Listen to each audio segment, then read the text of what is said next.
Today, I want to speak to you about the great teaching ministry of Jesus Christ. I want to read to you the introductory verses to the great Sermon on the Mount that Jesus gave. The Sermon on the Mount is recorded for us in Matthew chapters 5, 6, and 7. And in the first two verses of Matthew chapter 5, this is what we read.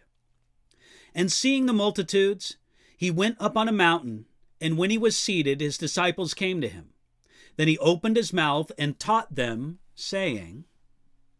Now, previously, Matthew mentioned that great multitudes followed him, coming from many different regions. In response to this, Jesus went up on a mountain. Now, it's wrong to think that Jesus went up on a mountain to remove himself from the multitudes. By the end of the Sermon on the Mount, people in general heard his message and they were amazed. Luke says that this same basic material was, on a different occasion, spoken to a crowd of his disciples and a great multitude of people from all Judea and Jerusalem and from the seacoast of Tyre and Sidon who came to hear him and be healed of their diseases. That's in Luke chapter 6, verse 17.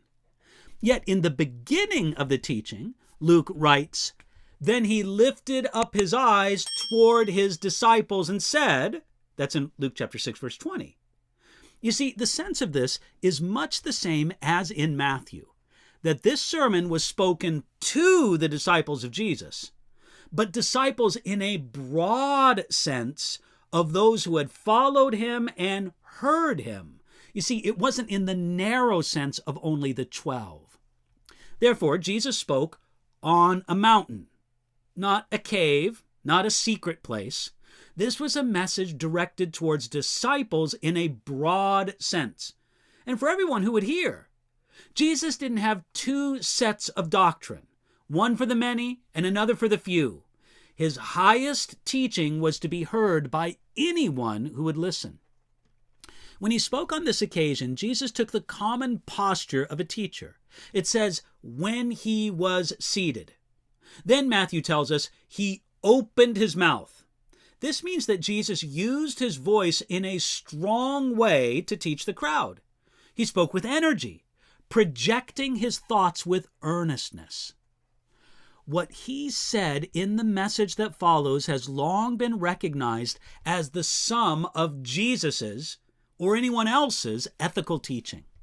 In the Sermon on the Mount, Jesus tells us how to live.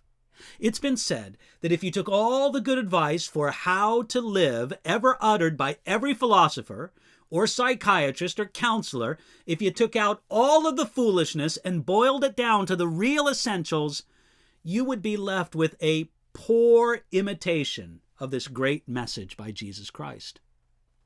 The Sermon on the Mount presents a radically different agenda than what the nation of Israel expected from the Messiah.